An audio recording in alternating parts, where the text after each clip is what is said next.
조금 섞여 있다. 낮에 잠시 쉬고 있느라면 때때로 그 벽을 통하여 바깥 세계로부터 작은 종이 딸랑대는 듯한 시끄러운 소리가 내 귀에 들려온다. 그 소리는 나와 같은 시대에 사는 사람들이 떠들어대는 소리이다. 내 옷들은 자기들이 유명한 신사숙녀들과 어떤 일을 겪었으며 저녁 만찬에서 어떤 고관들을 만난지를 내게 알려준다. 그러나 나는 그런 얘기에는 신문 기사의 내용만큼이나 흥미가 없다. 그들의 관심과 대화 내용은 주로 유행하는 의상과 시대 풍속에 관한 것이다. 그러나 거위는 아무리 멋있게 꾸민들 거위에 지나지 않는다. 그들은 내게 캘리포니아나 텍사스의 얘기, 영국과 서인도 제도의 얘기, 조지아주인지 매사추세주인지 고관 얘기 등을 하지만 그 모두가 일시적이고 덧없는 얘기들 뿐이라서 나는 곧 어느 마무르기 그랬던 것처럼 그들의 정원에서 뛰어 달아날 생각을 하게 된다. 나는 내 자신의 본연의 자세에 돌아와서야 마음이 편한 사람이다. 나는 남의 눈에 잘 띄는 곳에서 다른 사람들과 함께 화려하게 가시하며 돌아다니기보다는 가능하다면 우주를 창조한 분과 함께 거닐어 보고 싶다. 그리고 이 들떠있고 신경질적이며 어수선하고 천박한 19세기의 사는 것보다는 이 시대가 지나가는 동안 서 있거나 앉아서 생각에 잠기고 싶다. 사람들은 무엇을 축하하고 있는가? 사람들은 모두 준비위원회의 자리 하나씩을 차지하고서는 매 시간마다 누군가가 연설하기를 기다리고 있다. 하나님도 그날의 사회자에 불과하며 연설을 웨스터가 하게 되어 있다. 나는 저울대에 매달려 자신의 무게를 달면서 균형을 잡다가 나를 가장 강하게 그리고 가장 정당하게 끌어당기는 것에 인력에 의해 끌려가고 싶다. 저울대에 매달려 몸무게가 적게 나가려고 발버둥 치고 싶지 않다. 어떤 사정을 지레짐작하는 것이 아니라 실제로 존재하는 사정만을 받아들이고 싶다. 나는 내가 갈 수 있는 유일한 길, 그 위에서는 그 어떤 권력도 나를 막을 수 없는 길을 가고 싶다. 단단한 토대를 쌓기도 전에 아치를 세우는 따위 짓은 나에게는 아무런 기쁨을 주지 못한다. 살 얼음판에서 버리는 아이들 장난은 그만두도록 하자. 어느 곳이든 단단한 밑바닥은 있다. 어떤 나그네가 한 소년에게 자기 앞에 있는 늪의 밑바닥이 단단한지 아닌지를 물어보았다는 얘기를 어디선가 읽은 적이 있다. 소년은 밑바닥이 단단하다고 대답했다. 그 말을 듣고 앞으로 나간 나그네의 말은 이내 복대 끈까지 빠져들어갔다. 나그네는 소년에게 물었다. 너 잎의 밑바닥이 단단하다고 하지 않았느냐? 소년은 대답했다. 밑바닥은 정말 단단해요. 하지만 아저씨는 아직 절반도 못 들어가셨어요.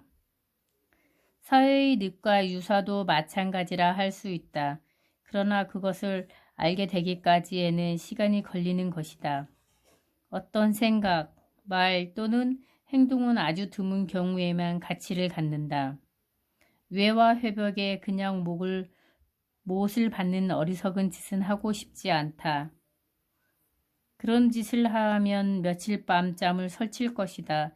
내게 망치를 주고 나로 하여금 벽의 새로움을 더듬어 볼 수 있게 해달라.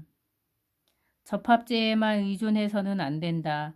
못을 완전히 다 받고 그 끝을 성심껏 구부려 밤중에 혹시 잠을 깨더라도 자기가 한 일에 대하여 만족스러운 마음으로 되돌아볼 수 있도록 하라. 그 일을 위해 시신을 불러도 부끄럽지 않도록 말이다. 그 일에 오직 그런 일에 신은 당신을 도울 것이다.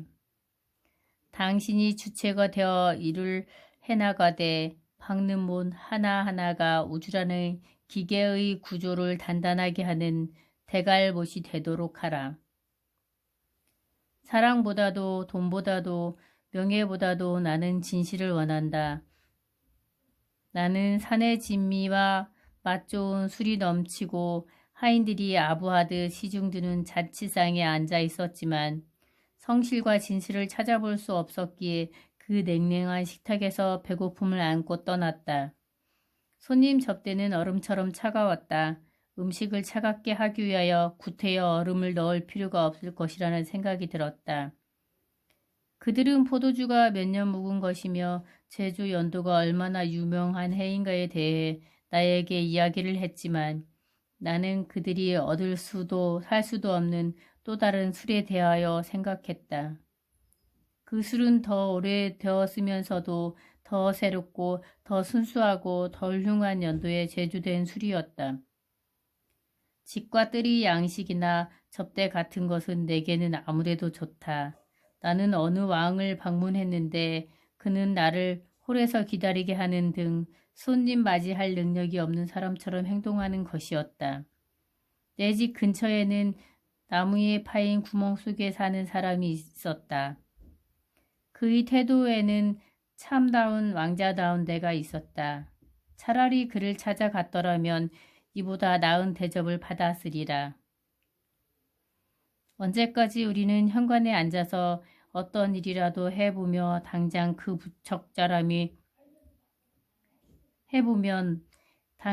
부적절함이 드러날 부질없고 캐캐묵은 미덕이나 실천하고 있을 것인가.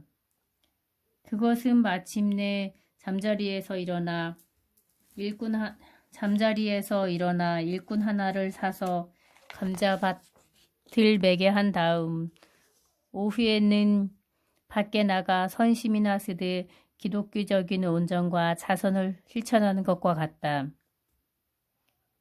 인류가 지닌 저 중국적인 자존심과 진부한 자기 도취에 대해서 생각해보자. 오늘날의 세대는 스스로를 빛나는 혈통의 마지막 후예라고 생각하면서 자만에 빠지는 경향이 꽤 있다. 그리고 보스턴과 런던, 파리와 같은 도시에서 자신들이 오랜 전통을 상기하면서 만족스러운 어조로 예술과 과학과 문학에서의 발전을 이야기한다. 각종 학회의 보고서들은 위대한 인물들의 공적을 찬양하는 글들도 있다. 이것은 아담이 자기 자신의 착함에 심취해 있는 모습과 다를 바 없다. 그래서 우리는 위대한 일을 해냈고 거룩한 노래를 불렀어. 그것들은 결코 없어지지 않을 거야. 다시 말해서 우리들이 그것을 잊지 않고 있는 한 그렇다는 이야기리라. 고대의 강국이었던 아시리아의 각종 학술협회들과 위대한 사람들은 지금 어디 있는가? 우리는 참으로 젊기 짝이 없는 철학도들이며 실험가들이 아닌가? 독자 여러분들 가운데는 단 한 사람도 인간의 한평생을 다 살고 난 사람은 없다. 지금은 인류의 역사의 봄의 계절에 불과한지 모른다. 우리들 가운데는 7년 가는 옴 때문에 고생한 사람이 있을지 모르나 아직 콩구두에서 17년 사는 매미를 본 사람은 없다. 우리들은 우리가 사는 지구의 극히 얇은 껍데기에 대해서만 알고 있다. 대부분의 사람들은 지면에서 6피트의 깊이를 파본 적이 없고 공중으로 6피트를 뛰어올라 본 적도 없다. 우리는 지금 자신이 어디에 있는지조차 모른다. 더구나 우리는 하루의 거의 절반에 가까운 시간을 깊은 잠으로 보낸다. 그럼에도 우리는 스스로를 현명하다고 여기고 있으며 지구 표면의 하나의 질서를 확립한다. 정말이지 우리 인간은 심오한 사상가들이며 야심만만한 존재들이라고 하지 않을 수 없다. 내가 지금 서 있는 숲에는 땅 위에 깔린 솔잎들 사이로 벌레 한 마리가 기어가면서 나의 시야에서 숨으려 하고 있다. 나는 왜 이 벌레가 그처럼 좁은 소견을 품고서 어쩌면 자기의 은인이 될 수도 있고 벌레의 족속들에게 좋은 소식을 가져다 줄지도 모르는 나로부터 자신의 머리를 감추려 드는가 하고 나 스스로에게 물어본다. 그러나 그와 동시에 나라는 인간 벌레 위에 서 있는 더 큰 은인, 더 큰 지성을 가진 어떤 존재를 의식하지 않을 수 없다. 세상에는 신기한 일이 끝없이 일어나고 있는데도 우리는 믿을 수 없을 정도로 지루함을 견뎌내고 있다. 가장 개화된 나라에서 사람들이 어떤 종류의 설교를 듣고 있는가를 보기만 해도 그 지루함의 정도를 알 수가 있다. 기쁨이라든가 슬픔이라는 말이 있기는 하다. 그러나 그것들은 코먹은 소리로 부르는 찬송가의 후렴에 불과하며 우리가 진정으로 신봉하는 것은 흔해 빠지고 천박한 것들이다. 우리는 갈아입을 수 있는 것은 의복뿐이라고 생각한다.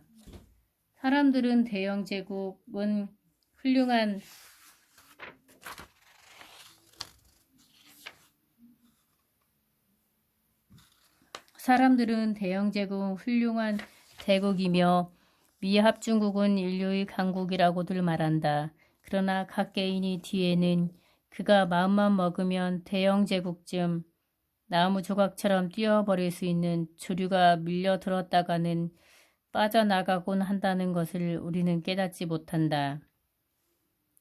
어떤 종류의 17년 사는 매미가 다음 땅에서 나올 것인지 그 누가 예측할 수 있겠는가. 내가 사는 세상의 정부는 영국 정부처럼 만찬 뒤에 술 한잔 마시며 담소하는 가운데 구성된 정부는 아닌 것이다. 우리 안의 생명은 강의 물과도 같다. 올해 이 강의 물은 과거 어느 때보다도 수위가 높아져서는 곧 고지대의 마른 땅을 물바다로 만들지 모른다. 올해가 바로 기억에 남을 해 물이 넘쳐 강에 사는 사형지들이 모두 익사하는 그런 해일지도 모른다. 우리가 지금 사는 곳은 항상 마른 땅은 아니었다. 나는 과학자들이 홍수를 기록하기 전에 강물이 범람했던 흔적이 있는 둑을 저 멀리 내륙 지방에서 본다. 잉글랜드에 사는 사람이면 누구나 사람들 사이에 퍼진 다음과 같은 이야기를 들었을 것이다. 즉, 처음엔 코네티컷주에 살다가 다음에는 매사추세주로 옮겨간 어느 농가의 부엌에 60년 동안이나 놓여있던 사과나무로 만들어진 오래된 식탁의 마른 판자에서 아름답고 생명력이 넘치는 곤충이 나왔다는 이야기 말이다. 그 곤충이 자리 잡고 있던 곳이 바깥쪽에 겹쳐있는 나이테의 수를 세어본즉 그보다도 여러 해 전 그 나무가 살았을 때 깐 아래서 나온 곤충이라는 것이었다. 아마 커피 주전자가 끓는 열에 의해 부화되었겠지만 그 곤충이 밖으로 나오려고 판자를 갉아먹는 소리가 여러 주일 전부터 들렸다는 것이다. 이 이야기를 듣고 부활과 불멸에 대한 자신의 신념이 새로워지는 것을 느끼지 않을 사람이 어디 있겠는가. 어떤 날개 달린 아름다운 생명이 처음에는 푸른 생나무의 백목질 속에 알로 태어났으나 그 나무가 차츰 잘 마른 관처럼 되는 바람에 오랜 세월을 사회의 죽은 듯 건조한 생활 속에서 목질의 공심적인 나이테 속에 묻혀있다가 아마 지난 수년 동안 일가족이 즐겁게 식탁에 둘러앉았을 때 밖으로 나오려고 갈는 소리를 내서 모두 놀라게 한 적도 여러 번 있으리라. 어느 날 갑자기 세상에서 가장 값싸고 흔한 가구 속에서 튀어나와 마침내 찬란한 여름 생활을 즐기게 될지 그 누가 알겠는가. 나는 영국인이나 미국인이 이런 이야기를 다 이해하리라고 생각하지는 않는다. 그러나 바로 그런 단순한 것이 시간의 경과만 가지고 결코 동트게 할 수 없는 저 아침의 성격인 것이다. 우리 눈을 감기는 빛인 우리에게 어둠에 불과하다. 우리가 깨어 기다리는 날만이 동이 트는 것이다. 동이 틀 날은 또 있다. 태양은 단지 아침엔 뜨는 별에 지나지 않는다.